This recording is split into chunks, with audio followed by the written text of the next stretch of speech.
Greetings, family. This is Tariq Nasheed. I am your community servant.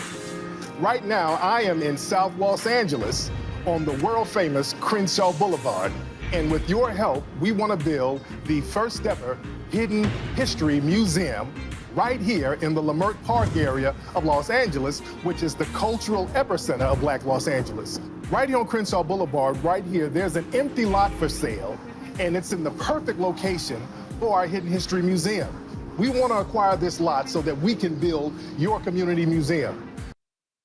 As I'm about to show you, the original price for this lot of land was $3 million. $3 million. And will probably cost at least $1 million to clean up this mess before I even start to build anything.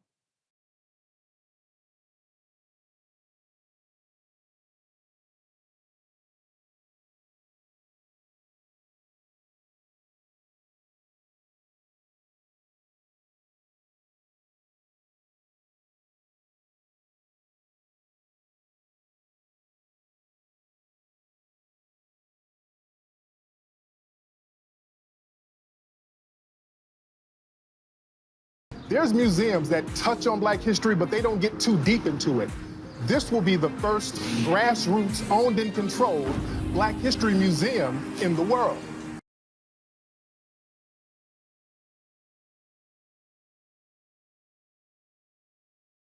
In our museum, we want to touch on a lot of things that are not touched on in other museums. There's such vast history of Black people here in Los Angeles that we're going to touch on alone. For example, Pio Pico, who was the once governor of California. There's a street, Pico Boulevard, named after him.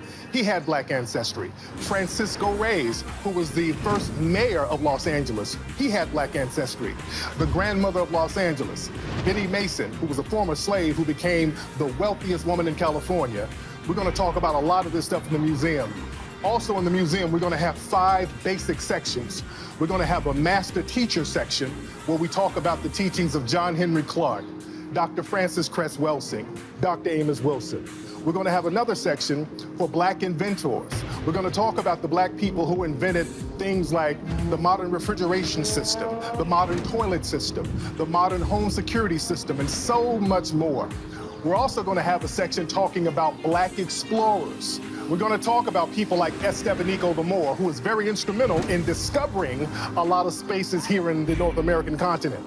Speaking of Moors, we're going to talk about the Black Moors who conquered Southern Europe. The Black Moors are never talked about in museums. This is going to be the first time it's talked about in our museum. We're also going to have a section talking about Black rebel leaders, like the Black Seminoles, like other Black Maroons. We're also going to have a section talking about the real history of Black music, particularly the foundational Black American history of hip hop. I produced a lot of best-selling documentary films, including the Hidden Color series. So a lot of things that's in our documentary films are going to be featured in the museum. And speaking of the films, we're going to have a screening room upstairs in the museum where we can screen our films on a regular basis. We're also going to have large meeting rooms where we can have conferences and community events for the people. Not only will this museum be a great cultural institution, this museum is going to be a great tourist attraction that will help revitalize a lot of the Black businesses that are already here. But family, we need your help. We need at least $7 million to get this project completed. And we're going to start doing everything in stages. We need at least $1 million in the first phase to get the museum project off the ground so that we can acquire the land. Everybody who contributes to the museum, we're going to have a wall in the museum with the names of all the donors. So your name is going to be built into the foundation of the museum. So we need you to get involved. There's going to be a lot of other perks as well. So everybody get involved. Let's make history. Let's take control of our own community and our own history. Get involved with the Hidden History Museum right now.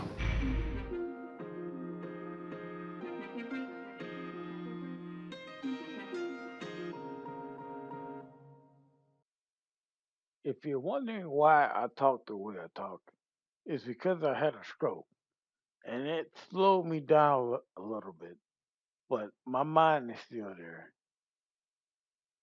Now, I need y'all to take a look at this here.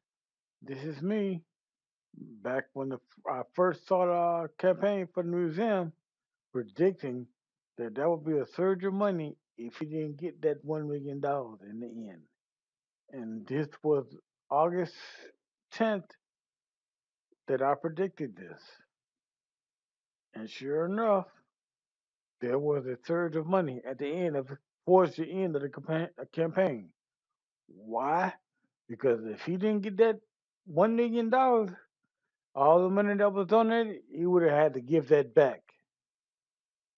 Right here, you can see Indiegogo's refund policy.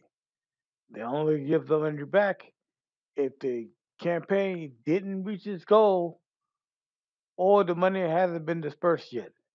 That's why Tariq's line ass waited to tell y'all, oh, well, the spot was taken by somebody else.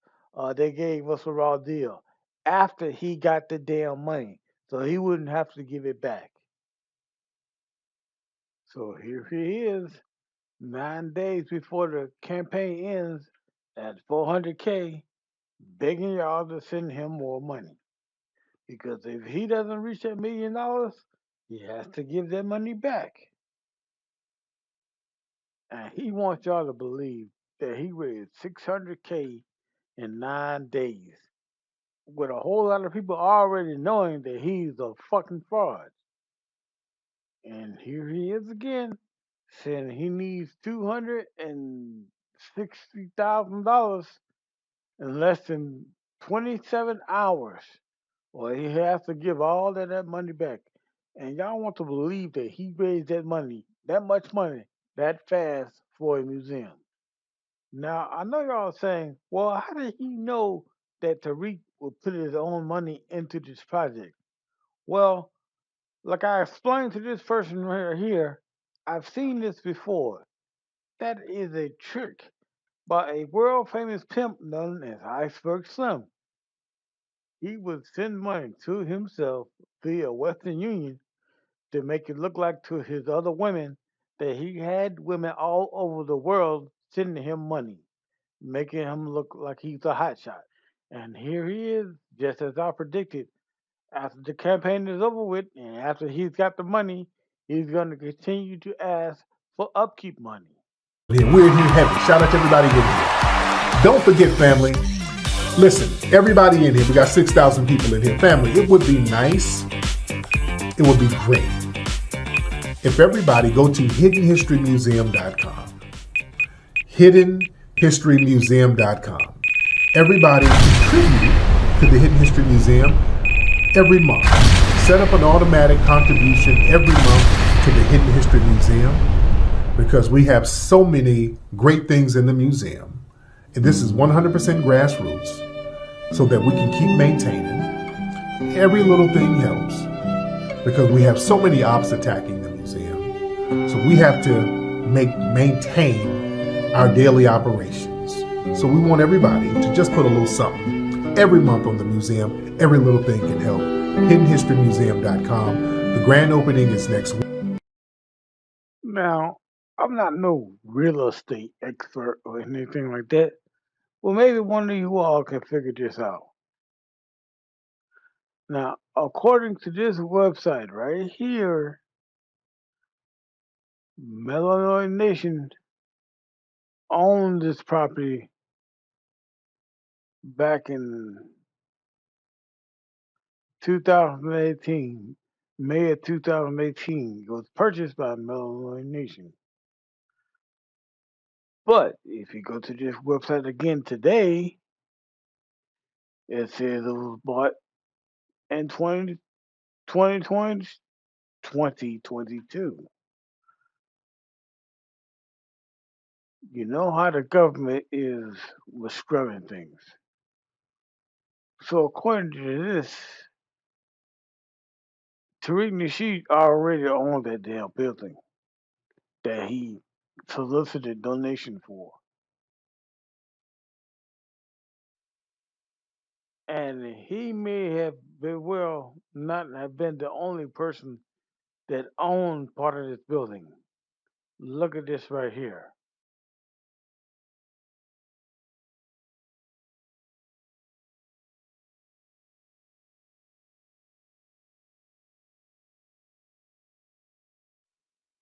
I'm going to show you some paperwork. And according to this, two people own this building. Tariq Nasheed and its Jefferson LLC, also owned by Tony Schubert.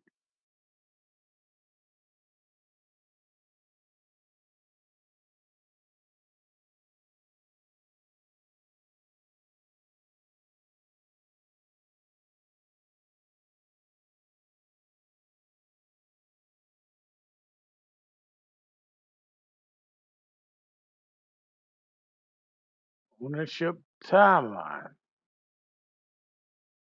2022 to present.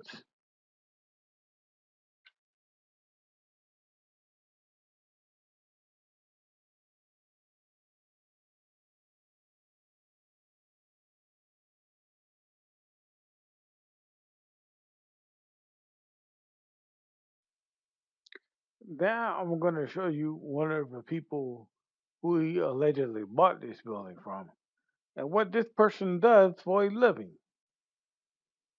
He is a filmmaker.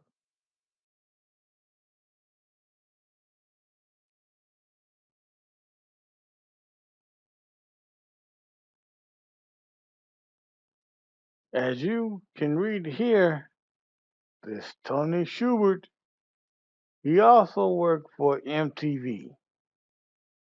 Didn't Tariq Nasheed work for MTV also?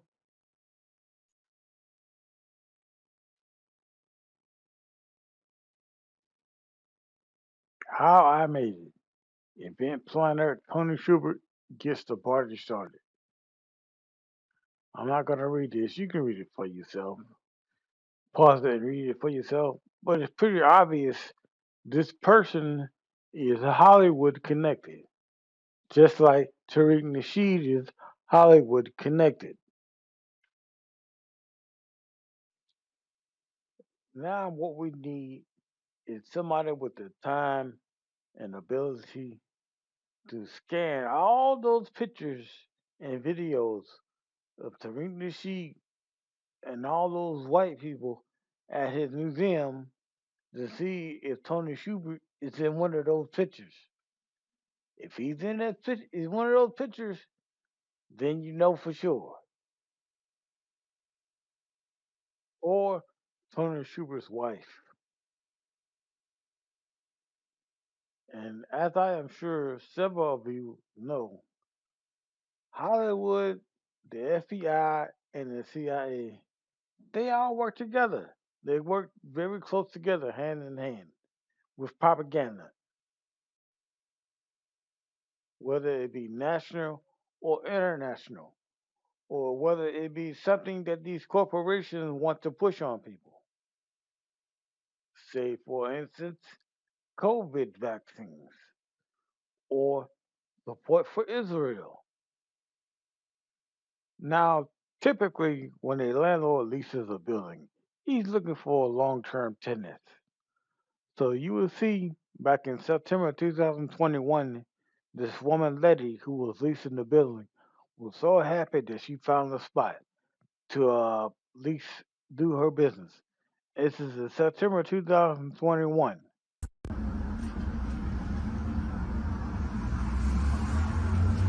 Hi everyone, this is Letty with Aspire Los Angeles. I'm the owner of the company and I want to give you a little update of what we've been up to. We've been extremely busy with our transactions in the last few months, but we've also got an office space right here in West Adams Jefferson Park. We are so excited to be able to offer a space to our growing team of agents and staff, and we're also looking to do collaborations with the community here. So please stop by 2131 West Jefferson Boulevard. You're always welcome to come by.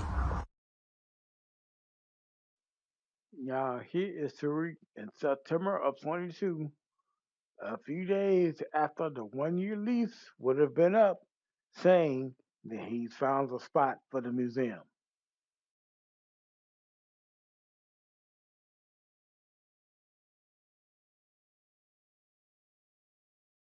So we are at the museum spot that we just purchased out here in Los Angeles. Beautiful space, man. Beautiful, beautiful space. This is the museum space. We're going to put a lot of good stuff in here. Some of the stuff that you see is not going to be in here, but we just got the place, man. We officially own this building here in Los Angeles on Jefferson. Man, great space, nice outside. We're gonna have some stuff going on outside here in the back. So we got some stuff in the back, and we're gonna have some outdoor events and all that stuff happening. So this is gonna be real fly. So y'all stay tuned.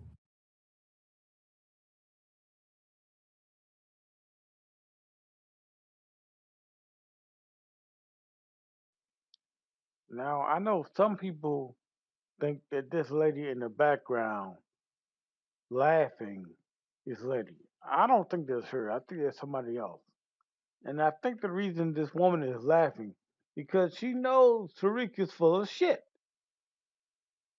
Now, y'all heard him say some of the stuff that's in there will not be in the museum. Why wouldn't a previous tenant take all of their belongings with them? Now, it would seem pretty obvious to me. It might not be obvious to others, but obvious to me that this woman would not sign a lease unless she had planned on staying there a very long time. I could be wrong, but I don't think I am. But I think Tariq Nasheed and this lady came to an agreement where he would not renew her lease because he was so desperate to find a spot because he was catching so much heat from scamming people. Here she is again back in April of 2022 saying that she finally was able to move into the new office space. This is in April. And remember, she's probably looking for a long term lease. Who would want to have a business where you're constantly changing the address, making it harder for people to find you?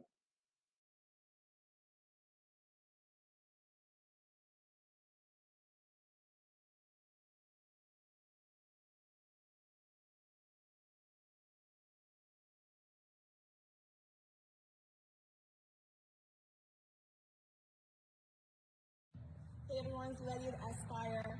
We are finally here today. We're setting up for a launch this evening. We're going to be at 2131 West Jefferson Boulevard, celebrating with our friends, our family, our clients, agents that we know, and agents on our team. We're so excited, and you are definitely more than welcome to join. And I just want to give you a little tour. The balloons going on, all the setup here, the art is going in, all these great tables, lounging. DJ's gonna be setting up right there. And then we got all this great space right here. More art on the wall. And we got all the food set up. So yeah, please join us. It'll be so fun. Bye.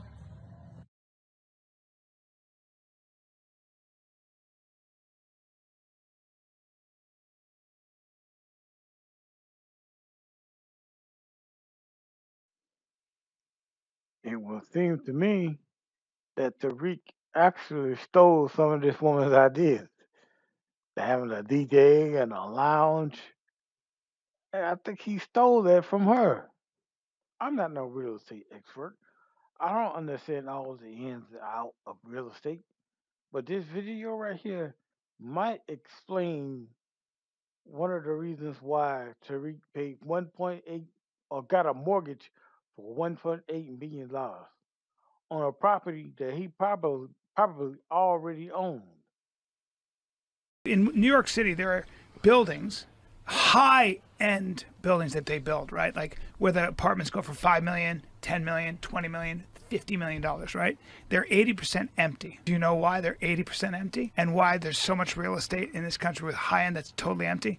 Because people from China, Russia, South America who are doing nefarious stuff, they'll buy an apartment. They'll buy a flat in London for $140 million. You go, what, $140 million? Who would ever live there? They don't live there. They don't rent it either, because then they can't call it as an asset. Investment. Now what you do is this. You take that $140 million flat and you borrow against it. You borrow against it. So now you take that money and you put it in the stock market, and that's how you wash your money, baby. Whoa. Yes. So now in the government, that's how you wash your money. Yes, but it fucks everybody else up in the high. You are in the dark arts. That's from this book. Jesus. From a hacker's mind. Wow. Yeah. So y'all know that this property is a 501. tax status. He borrowed 1.8 million against it. So he probably took that money and invested it. And quite honestly, I think the dude is smoking crack. For each project, he's asking for more and more money. Look at his projects throughout the years. Each one asks for more and more and more money. Never less money, always more money. And by the way, this is all speculation and alleged because I don't know. I'm just finding information and putting it out there. And maybe somebody with a lot more resources and know how than me, somebody like Tahaka Bay, who has done an outstanding job, can investigate this more. Okay, now I'm going to talk about wire fraud. Say, for instance, that I solicit money for people to help buy me a tractor so I could farm some land. But instead of using that money to buy a tractor, I use that money to go out and buy me a Ferrari. That is wire fraud because I did not use the money in a way that I said that I was. And I've lied to people. That is wire fraud. And that is federal time. And you can get up to 20 years for wire fraud. For the people who keep up with politics, this is what Steve Bannon did. He set up a GoFundMe to ask for money to help build a wall, but he took that money and spent it on himself. That was wire fraud. Open and shut case. But magically, the charges got dropped. Now, I'm not going to go through the list. You all know of all the things that Tariq Nasheed said he was going to do, he didn't do with the money that he solicited for the donations. That is wire fraud. Open and shut case. Will he be charged with it? No. I challenge anyone who donated to that museum to call the federal government, call the FBI, and try to have wire fraud charges pressed against them, and see what happens. Here is the federal criminal code for wire fraud right here. You can read it for yourself. Vicky Diller, wire fraud. Sir Major, wire fraud.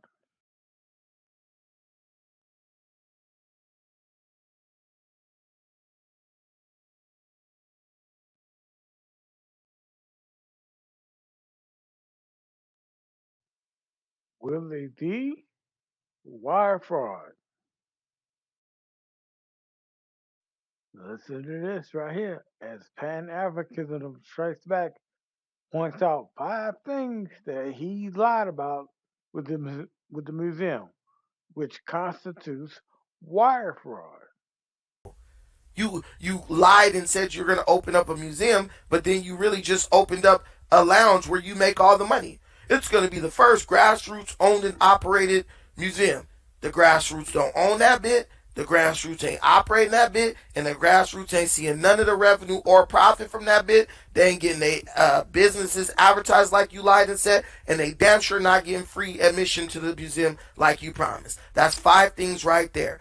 They don't own it. They don't operate it. They don't get free admission. Their businesses aren't being advertised based on the size of their donation, like you promised, and they 1,000% are not getting free admission to the museum like you promised. Right off the top of my head, I can name 5 things that Tariq lied about when it came to people donating to the museum, because his whole MO was to say anything to get you to take your money out your pocket and put it in his. Now, in another video down the line that I'm going to do, it's going to be about informants. And a lot of people think, well, if somebody is informing on people, The other people must be committing some kind of type of crime or something like that. And that is not the case. These informants, they are nothing but spies. They spy on the black community. You do not have to be committing any kind of crime or contemplating committing any kind of crime. They spy on black people. They hack black people's computers. Now, many of you know about COINTELPRO. Do you know why COINTELPRO ended? It wasn't out of the kindness of the FBI's heart. It's because some white people who were looking for some documents broke into the FBI building. They were looking for something else, and they found out about this COINTELPRO, and they told the public. And they had to go into hiding for like 30 years so they couldn't get prosecuted for it. And I really shouldn't say COINTELPRO ended because it didn't. It just got renamed Black Identity Extremists and other names that we have never heard of before. As I will show you in this upcoming video, which is unfortunately going to take me a while to do, you will see that the FBI allows their informants to commit crimes, all sorts of crimes, and get away with it. Law enforcement picks and chooses who they prosecute. If they have informants out there breaking the law on their behalf, they won't get prosecuted unless the law enforcement wants them to. A judge can't bring up charges against anybody. A prosecutor can't bring up charges against anybody. It has to be law enforcement. And as this former FBI informant here is about to tell you, there are thousands of them. Thousands. And that's just in one state. How many agents, let's start with that, how many agents were working in a given city, like LA, in the late 60s? Jesus, we're talking about a lot of people. Like I said before, in the state, I would say 700 to 1,000.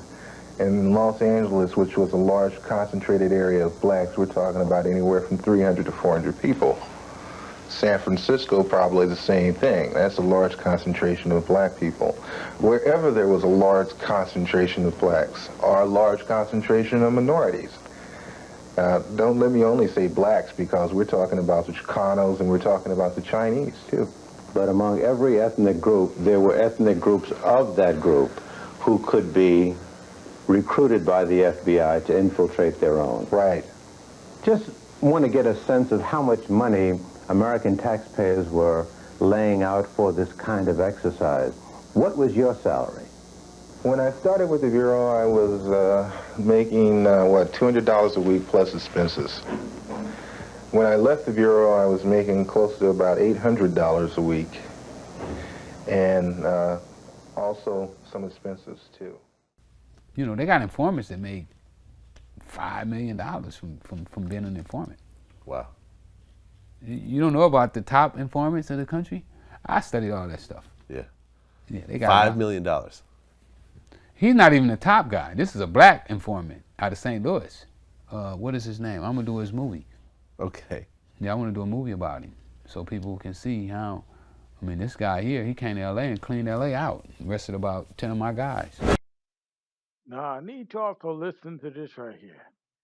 This guy was in court on federal gun charges, and he was an FBI informant. And he screwed up and told the court and let everybody know. The police didn't know he was an FBI informant. The judge didn't know he was an FBI informant.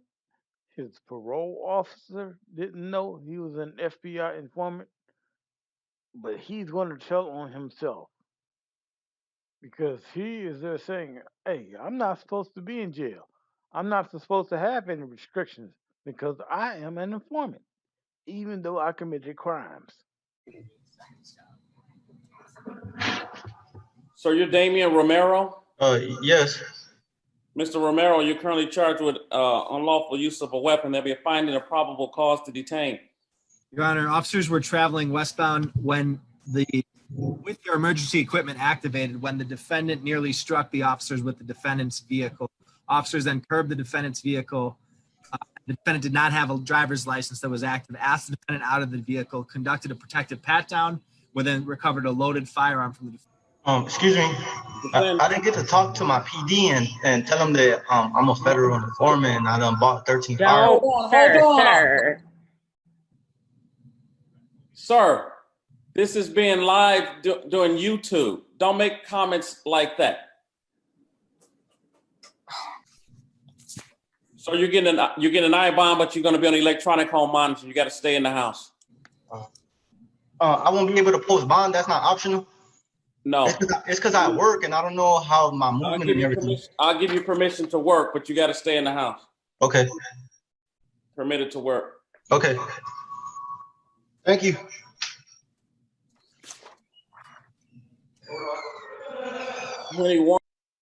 And as you will see here, during some congressional hearings back in the 70s, the FBI creates fake black leaders like Tariq Nasheed and Al Sharpton and so on and so on. People who they actually control. 2 FBI agents testified before a Senate committee chaired by Senator Frank Church.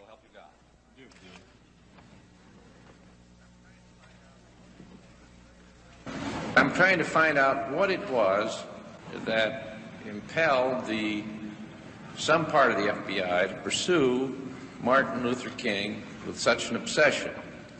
And what I understood that answer to be is, first of all, it was not any suspicions of the commission of a federal crime. None of the literature showed up a single suggestion that Martin Luther King had committed or was about to commit a crime. Is that correct? That's correct. Yes, Senator, but at this point, much of what was being done did involve challenges to local laws. And there is a very strong suggestion that King was seen as rallying the lawbreakers and would-be lawbreakers, albeit for a cause that sounded pure. I'm looking now in terms of, if we look at what might have gotten the Bureau started, and if we remember at the same time he is extremely critical of the Bureau's own law enforcement efforts. We see throughout these documents and the New Left documents that it is taboo to criticize the Bureau and particularly the director. Well, was he ever charged with fomenting violence? Did he ever participate in violence? Was it ever alleged that he was about to be violent? That was the very opposite of his philosophy, Senator.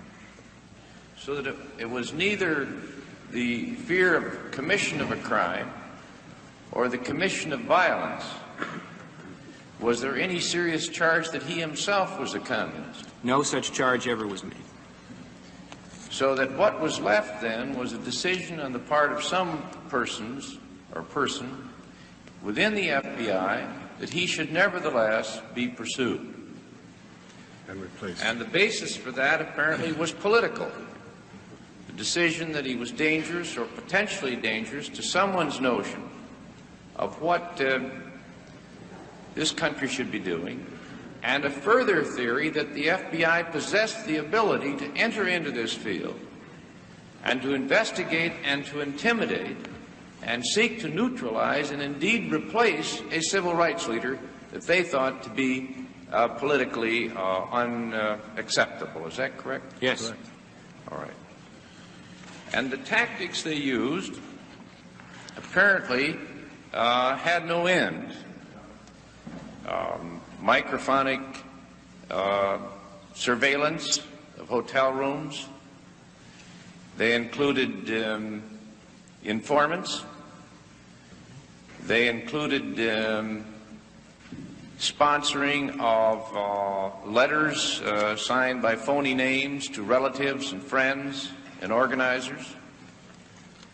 They involved even plans to replace him with someone else the FBI was to select as a national civil rights leader. Is that correct? Yes, that plan didn't get very far. But it was seriously considered, and Mr. Hoover penned a note to that suggestion commending its authors, did they not?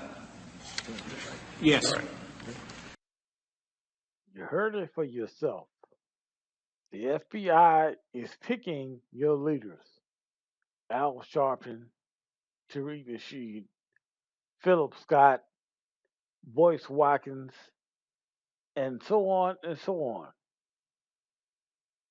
The FBI is an entity to its own. Do you know what happens to whistleblowers, former FBI agents who whistleblow on the FBI? They go to prison.